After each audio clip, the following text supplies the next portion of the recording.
Recording in progress. अस्सलामुअलैकुम, this is Moid Pirzada in Washington United states.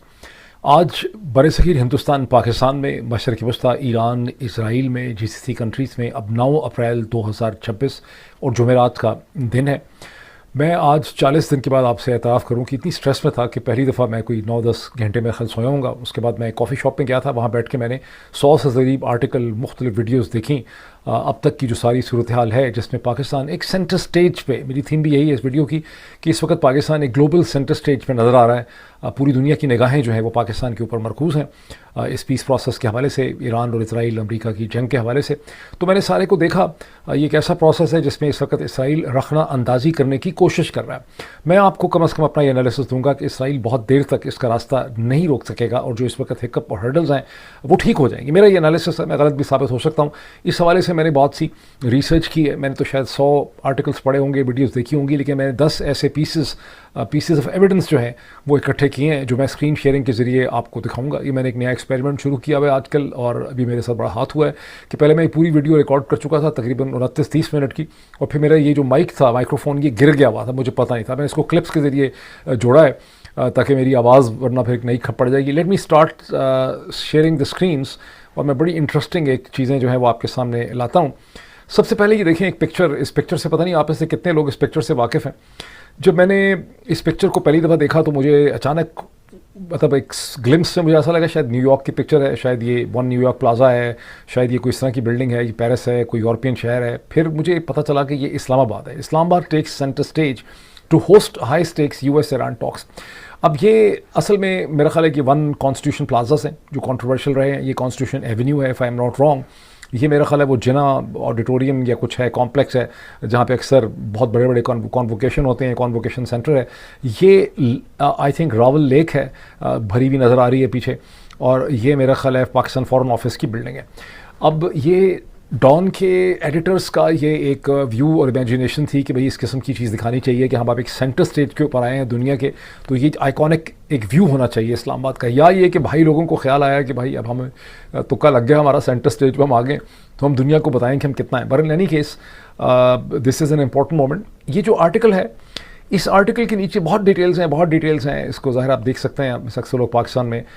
इससे हमें ये भी पता चलता है कि जहाँ अभी ईस्टर्न बट्स तो हैं कि अमेरिका के वाइस प्रेसिडेंट जेडी वैंस जो हैं वो पाकिस्तान पहुंचेंगे सैटरडे को अपने डेलीगेशन के साथ, के नहीं पहुंचेंगे, लेकिन उनकी एक एडवांस टीम जो है वो ऑलरेडी आ चुकी हुई है 24 घंटे से, और वो सिक्योरिटी अरेंजमेंट को देख रही है। 30 मेंबर की ये टीम है और जो है और मतलब इसका मतलब है कि चीज़ें एक प्रोसेस की तरफ जो है वो चल रही हैं, क्योंकि इफ्स एंड बट्स बहुत हैं अगर आप अमेरिका के अंदर से देखें।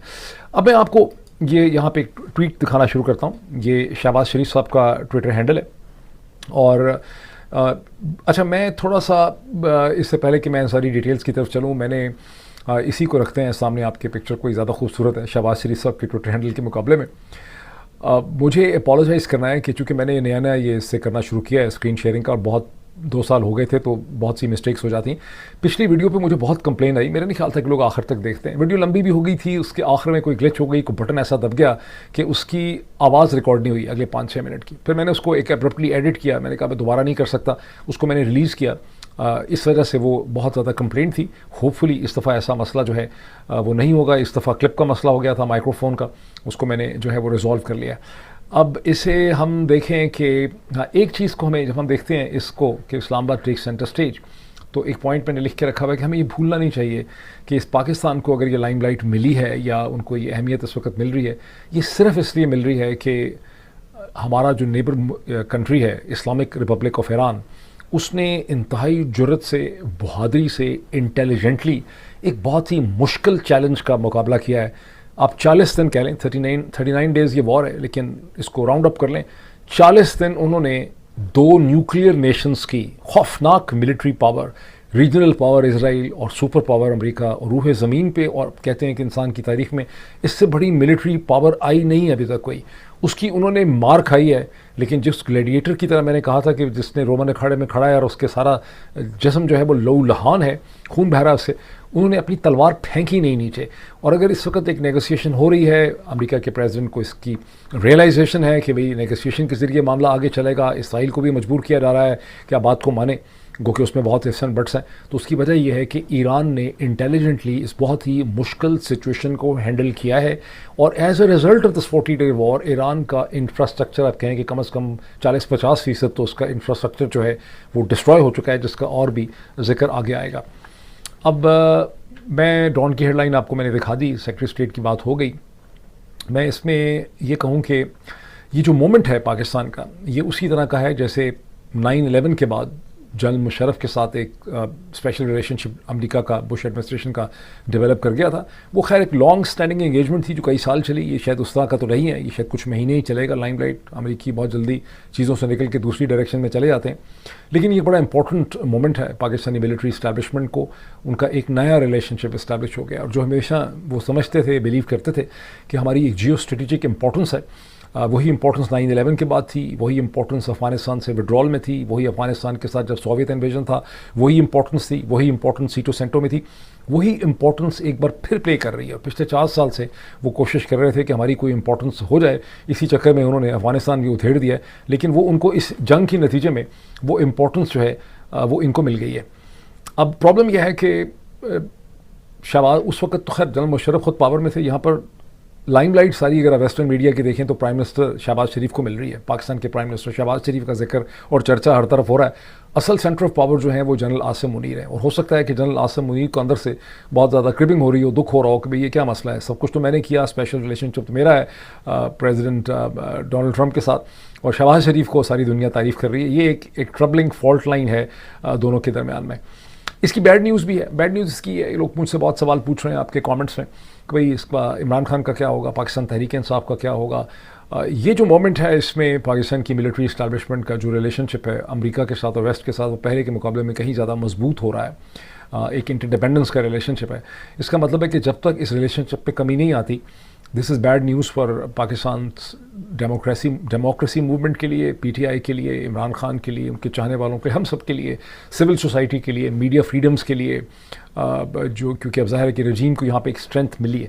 ताहम ये बहुत लॉन्ग लास्टिंग शायद रिलेशनशिप ना हो, उसकी वजह है कि अमेरिका के अंदर की जो पॉलिटिक्स है, जिसके अंदर डोनाल्ड ट्रंप अपनी पावर डिराइव करते हैं, उसमें बहुत तेज़ी से तब्दीलियाँ आ रही हैं। और मैं चूँकि पाकिस्तानी भाई हूँ, आपका तो घर की मुर्गी दाल बराबर, लेकिन बहुत सी चीज़ों का जो एनालिसिस मैंने आपको दिया था इसराइल के हवाले से, इस जंग के हवाले से, कि कैसे अमेरिका का इन्फ्लुएंस इस जंग के नतीजे में बढ़ेगा नहीं, कम हो जाएगा, और इसराइल जो है उसके साथ जो स्पेशल रिलेशनशिप था उसका मैं आपको महीनों से बता रहा हूँ इस जंग के पहले से, कि this time period is the beginning of the end of that relationship. Gaza की जंग की वजह से मज़ीद उसका भी जिक्र होगा। इसी तरह से डोनाल्ड ट्रंप की अपनी जो पोजीशन है वो अमेरिका की पॉलिटिक्स में सिरक रही है, इस बैलून में से हवा निकल रही है बहुत तेज़ी से, इसको भी जहन में रखें। हिंदुस्तान को ऑफ कोर्स इस वक्त बहुत एक उनके लिए डिफ़िकल्ट मोमेंट है। उनके अखबारों की है नहीं मेरे पास दिखाने के लिए आपको, लेकिन मैंने पढ़ा बहुत आज, वहाँ पर मसलसल कॉलम छप रहे हैं, कुछ दिलासा दे रहे हैं, कुछ जस्टिफाई कर रहे हैं। आज वैसे हिंदुस्तान की हुकूमत ने वेलकम भी किया है, उनकी मेन हेडलाइन है इस पूरे पीस नेगोशिएशन पाकिस्तान के प्रोसेस को, लेकिन वहाँ पर एक है कि we have missed the bus, और ये जो ग्लोबल लाइमलाइट है ये पाकिस्तान को मिल रही है। उनके लिए बहुत पेनफुल इसलिए है कि मिनिस्ट्री ऑफ एक्सटर्नल अफेयर्स ने हिंदुस्तान की जो स्ट्रेटेजिक कम्युनिटी है उसने गुज़श्ता 15-20 बरस से एक पैराडाइम इस्टेब्लिश किया था। उन्होंने कहना शुरू कर दिया और कह के अपने आप को उन्होंने यकीन दिलाया कि पाकिस्तान रेलिवेंट नहीं रहा है, पाकिस्तान आइसोलेट हो गया है। उनकी फॉरेन पॉलिसी की जो कॉर्नर स्टोन था वो भी ये था कि पाकिस्तान को आइसोलेट करना है। और लेट 90s से मिडिल 90s से उन्होंने अमेरिका को, बरतानिया, यूरोप को कहना शुरू कर दिया कि जब आप हिंदुस्तान के दौरे पे आएंगे तो आप सिर्फ हिंदुस्तान के दौरे पे आएंगे, आप उसको पाकिस्तान, बांग्लादेश, हिंदुस्तान नहीं बनाएंगे। तो बहुत उन्होंने एफर्ट्स की, लेकिन बार बार उनकी एफर्ट्स जो हैं वो नाकाम हो जाती हैं। और एक बार फिर उनको ये फीलिंग हो रही है कि इस स्टेज पे पाकिस्तान पूरी दुनिया को बहुत रेलेवेंट नज़र आ रहा है, जो एक ग्लोबल मूवमेंट में एक पीस के ब्रोकर का रोल प्ले कर रहा है, क्योंकि हमें पता है कि उसके अंदर बहुत सी कमज़ोरियाँ हैं और पाकिस्तान जो है वो उस तरह से मीडिएटर नहीं है जैसे कि चीन होता या रूस होता। पाकिस्तान दर हकीकत फैसिलिटेटर है, पाकिस्तान दर हकीकत मैसेंजर है, जिसका मज़ीद जिक्र और एविडेंस मैं भी आपको दिखाऊंगा। अब मैं आपको दूसरी पीस ऑफ एविडेंस दिखाता हूँ इन्हीं चीज़ों को आगे बढ़ाते। ये शहबाज शरीफ साहब का ट्विटर हैंडल है।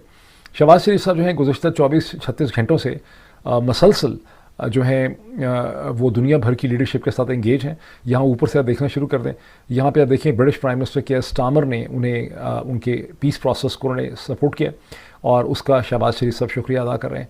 इसके नीचे आप देखेंगे तो ये मेरा ख्याल जर्मन चांसलर हैं फ्रेडरिक मर्ज, उनका वो शुक्रिया अदा कर रहे हैं, उन्होंने भी उनको सपोर्ट किया है उनकी पीस प्रोसेस की रोल को। उसके नीचे वो मेरा ख्याल है एंटोनियो गुटेरेस जो हैं यूनाइटेड नेशन के सेक्रेटरी जनरल, उनका शुक्रिया अदा करें, उनके साथ उनकी इंगेजमेंट हुई। फिर ये काज़ाकिस्तान के प्रेसिडेंट हैं, उन्होंने उनको कांटेक्ट किया है। फिर वो मेरा ख्याल है, ये मुझे नहीं समझ आया कि ये निकोर रदान कौन है। या फिर उसके बाद यहाँ पर वो ऑस्ट्रेलिया के प्राइम मिनिस्टर जो हैं एंथनी एल्बनीज़, उनका शुक्रिया अदा कर रहे हैं, उन्होंने उनको लिखा है। फिर यहाँ पर वो वियतनाम के प्रेसिडेंट का शुक्रिया अदा कर रहे हैं। उसके बाद ये जो है इसमें वो रजब तैयब एर्दोगान तुर्की के हैं, उनका शुक्रिया अदा कर रहे हैं, उनसे भी उनकी बात हुई है। उसके नीचे भी तुर्की का जिक्र है। उसके बाद ये बहुत इंपॉर्टेंट सब्सटेंटिव उनका ट्वीट है जिसमें मैं आऊँगा, और इस तरह से उनके बाद से ट्वीट्स हैं।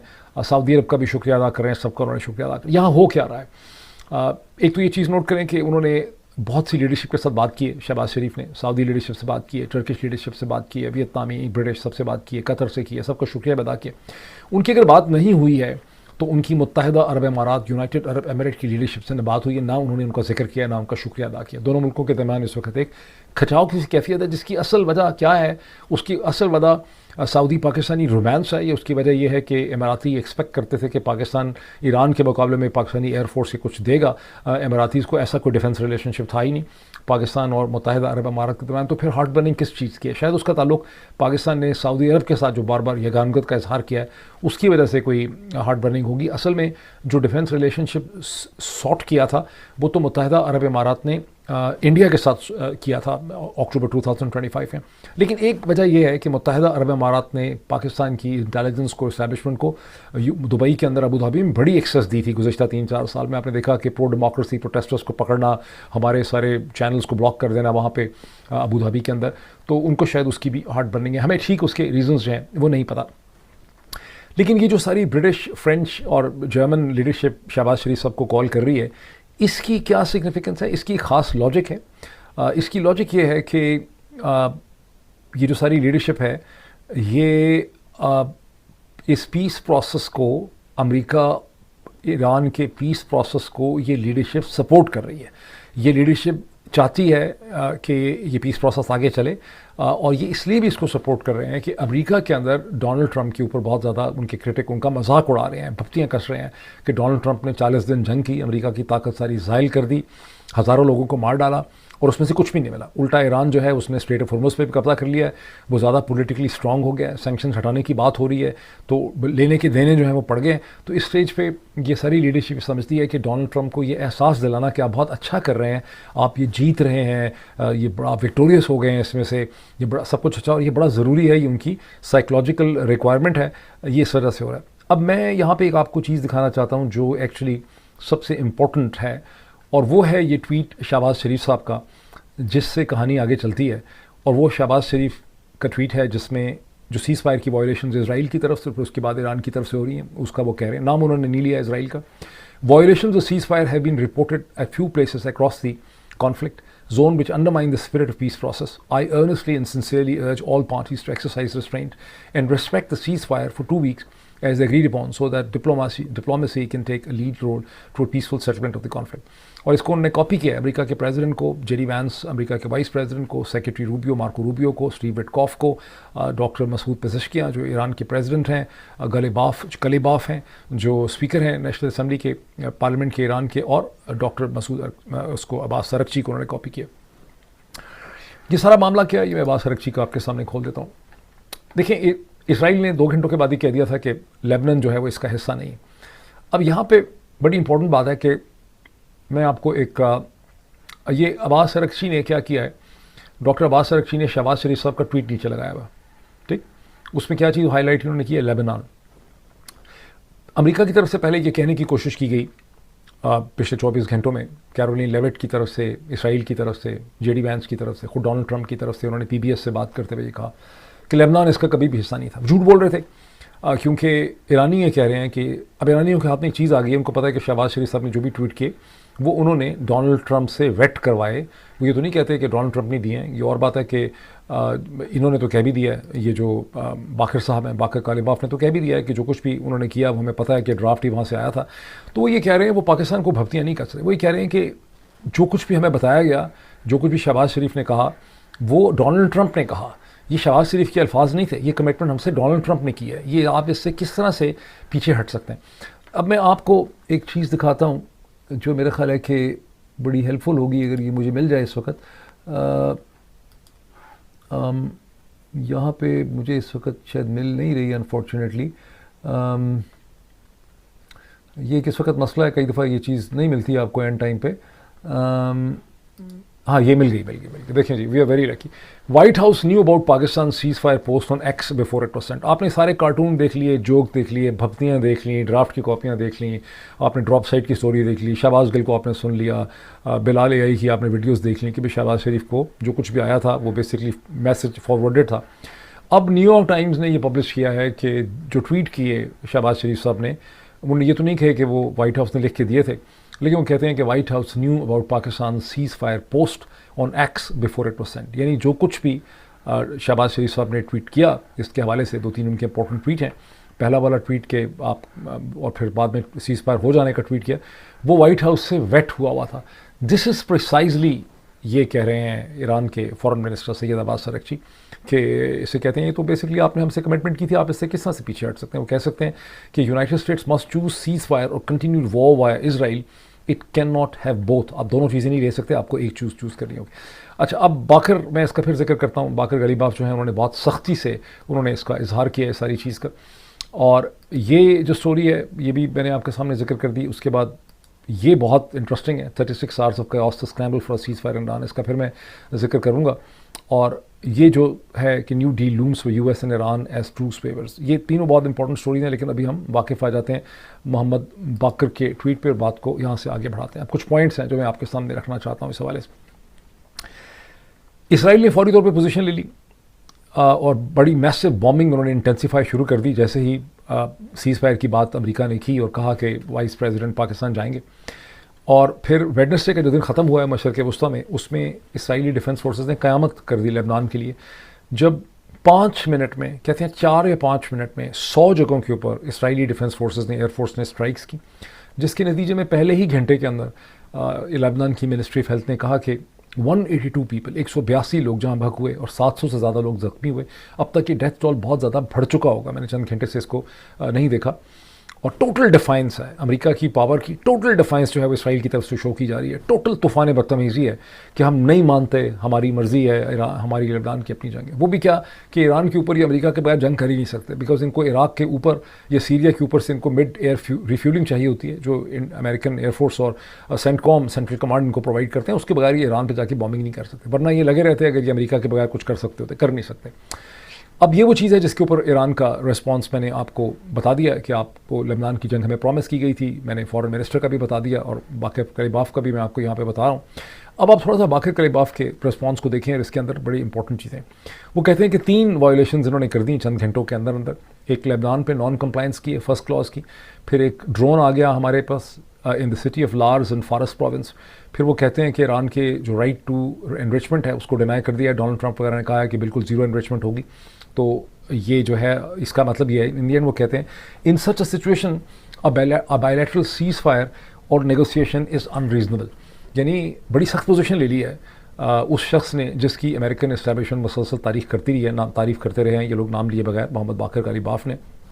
वो कह रहे हैं कि सीज़ फायर भी बायलैटरल और नेगोशिएशंस भी जो हैं वो अनरीजनेबल हैं, उनकी गुंजाइश। ये क्या वाकई ऐसा है जैसे देखने में लगता है? बहुत से अमेरिकन एनालिस्ट को लगता है कि बाकर कलीबाफ जो हैं वो वाशिंगटन के आदमी हैं इस वक्त ईरानियन एस्टैब्लिशमेंट में, और ईरान की एस्टैब्लिशमेंट समझती है कि अली लारेजानी के बाद अगर कोई स्ट्रॉन्ग आदमी है जो ईरान को लेकर चलेगा और अमेरिका के साथ डील करेगा, तो वो दर हकीकत कोई अब्बास अरगची नहीं है, मसूद पेज़ेश्कियान नहीं है, वो बाकर कलीबाफ हैं, बिकॉज ये एक स्ट्रॉन्ग आदमी है। तो ये स्ट्रॉन्ग आदमी इतनी स्ट्रॉन्ग पोजीशंस एक्चुअली ले रहा है according to the American analyst अपनी पोजीशन को ईरान के अंदर मजबूत करने के लिए। ठीक, हो सकता है ये बात गलत हो, लेकिन मैंने चाहा कि आपको ये पता होना चाहिए। अब सवाल आपके जहन में पैदा होना चाहिए कि क्या सैटरडे के दिन अमेरिका के वाइस प्रेसिडेंट जेडी वैंस पहुंचेंगे, क्या ईरानियंस पहुंचेंगे? इसके बारे में ज़ाहिर है बहुत से इफ्स एंड बट्स हैं, लेकिन जो सीरियस मेजॉरिटी ऑफ एनालिस्ट हैं वो ये कहते हैं कि ये पहुंचेंगे। वो कहते हैं ये पहुंचेंगे इसलिए, इसमें मैं आपको ये स्टोरी दिखा दूँ कि इसको देख लें। ये जो है 36 hours of chaos to scramble for a ceasefire in Iran। ये स्टोरी ये कहती है, पहले हम थोड़ा सा अमेरिका को देख लें कि ट्यूसडे के दिन ये सारा का सारा प्रोसेस कोलैप्स कर गया था। ईरानियंस ने फ़ोन बंद कर दिए थे जब डोनाल्ड ट्रंप ने कहा कि मैं सिविलाइजेशन को तबाह कर दूंगा। उन्होंने बात करनी बंद कर दी थी, पाकिस्तान के भी मैसेजेस एक्सेप्ट नहीं कर रहे थे। और वाशिंगटन ने एक डोनाल्ड ट्रंप के लिए, जिस वक्त डोनाल्ड ट्रंप बड़ी सख्त बातें कर रहे थे, वो एक कयास की सूरत हाल थी। उनको बहुत ज़्यादा परेशानी थी क्योंकि असल में उन्होंने नहीं ये सब कुछ करना था। ब्रिजेस एंड वो तो डरा रहे थे, उन्होंने करना नहीं था। मैंने आपको पिछले व्लॉग में बताया था कि सेंटकॉम की कोई तैयारी ही नहीं थी इस किस्म के हमले करने के लिए, और वो बड़े मुश्किल होते हैं। उसकी वजह ये थी कि अमेरिकन मिलिट्री जो है उसके अपने लीगल लॉज हैं और लॉज ऑफ वॉर हैं, और उसको लॉज ऑफ वॉर करने हैं। और डोनाल्ड ट्रंप ने सारी ज़िंदगी या क़यामत तक तो उन्होंने अमेरिका का प्रेसिडेंट, तो कल को एक और प्रेसिडेंट आ जाए और डेमोक्रेट्स आ जाएँ तो वो तो जो भी सेंटकॉम का कमांडर होगा और जितने और लोग होंगे या चेयरमैन जॉइंट चीफ होगा, उनको तो वॉर क्राइम्स में वो ठोक सकते हैं कि तुमने कैसे किया, ये ऑर्डर्स ही लीगल थे, you can not destroy so many bridges and so many.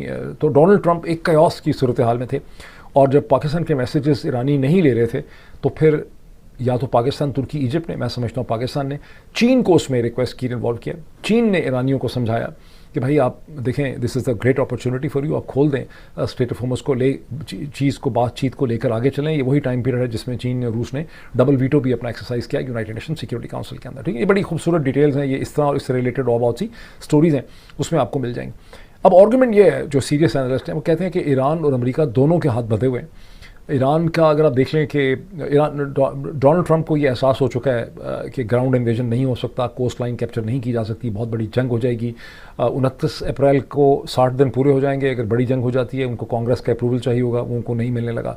$200 billion जो मांगे थे पेंटागन के लिए डोनाल्ड ट्रंप ने, वो अभी तक अप्रूव नहीं हुए। अब तो कांग्रेस की मूड ये है कि सिर्फ $80 बिलियन दिए जाएंगे। उस पर भी बहुत सवाल उठा रहे हैं कि ये ज़्यादा हैं, किस चीज़ के हैं, उनको बहुत शक है मुख्तलिफ चीज़ों के ऊपर। तो मतलब वहाँ पर भी मसला है। मेगा के बेस बहुत नाराज़ है। टकर कार्लसन वगैरह का जो जहर उगल रहे हैं वो आप देख चुके हैं। अमेरिका में मीडिया में एक्सट्रीमली अनपॉपुलर है। न्यूयॉर्क टाइम का हर आर्टिकल, हर ऑपेड जो है वो इसके ख़िलाफ़ आ रहा है। और नेटो का जो मूड है, यूरोप का जो मूड है, जो रिजेक्शन है, अमेरिका के अंदर जो गैस प्राइसेस बढ़ गई हैं, लोग इस जंग के बिल्कुल फेवर में नहीं है।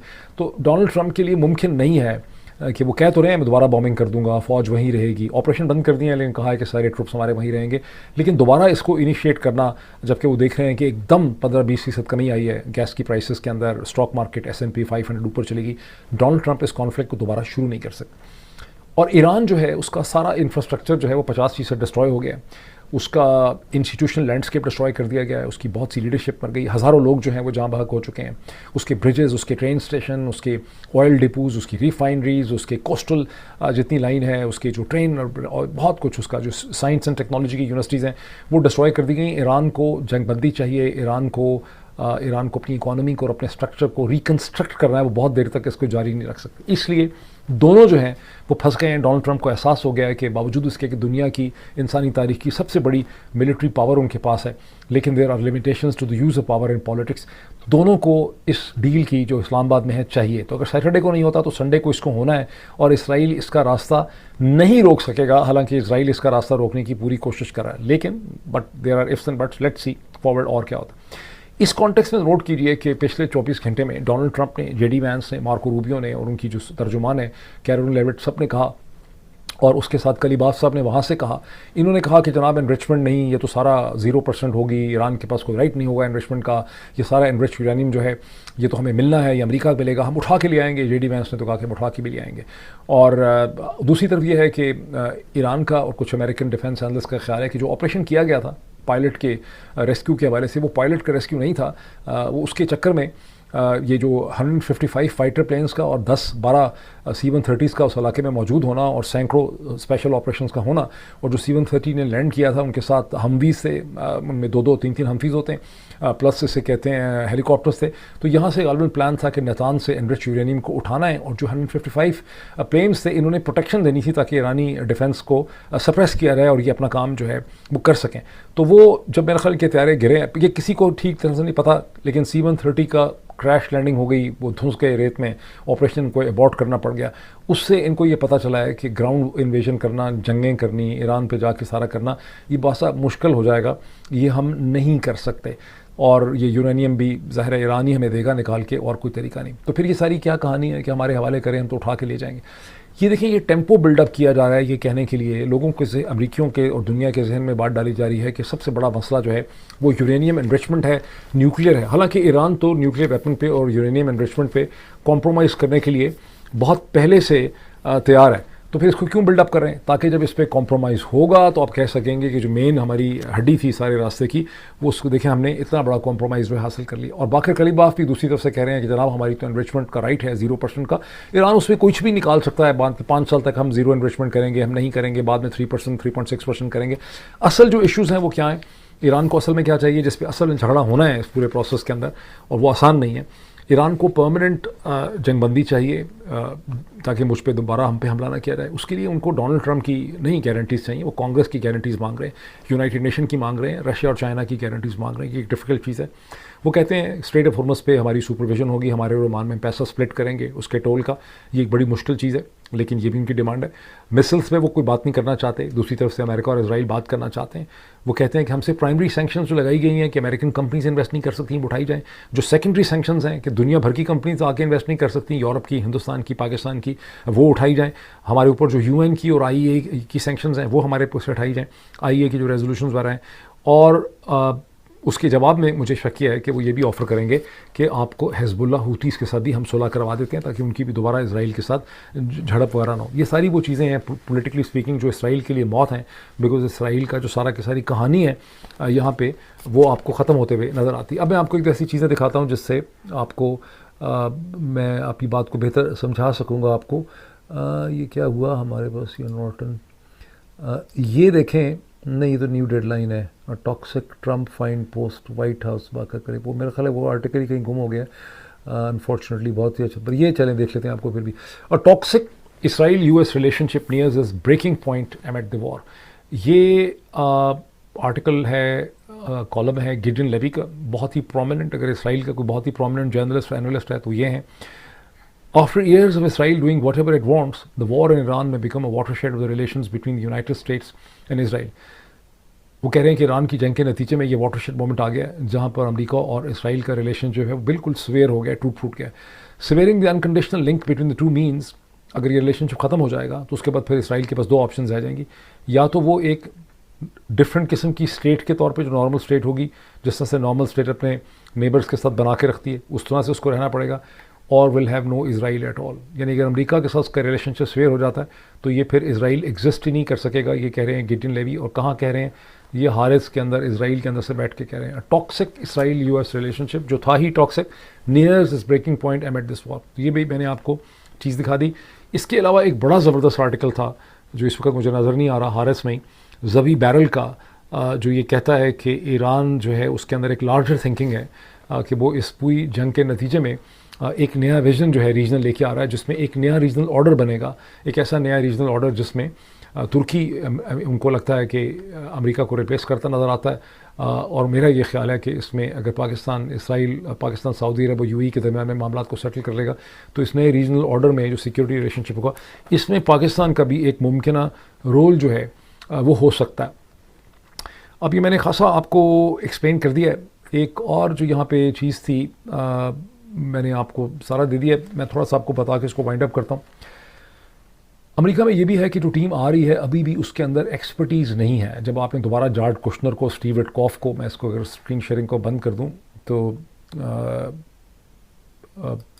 स्टॉप शेयरिंग इसको मैं कर दूं और इस पर मैं आ जाऊं कि जो टीम अभी भी आ रही है जेडी वैंस के साथ, अगर आती है सैटरडे को, तो उसके साथ जब आपने मार्को उनको भेज दिया है जेडी वैंस के साथ, दोबारा आपने जॉर्ज कुशनर को भेज दिया है या आपने उनके साथ स्टीव विटकॉफ को भेज दिया, तो एक्सपर्टीज़ नहीं है। एक्सपर्टीज़ होनी चाहिए वरना ये नेगोशिएशन जो हैं कामयाब नहीं हो सकेंगे। लेकिन मैंने एक पिक्चर आपके सामने रखी है कि इस वक्त सूरत हाल क्या है। Let's hope for the best and let's meet very soon इंशाल्लाह। Thank you.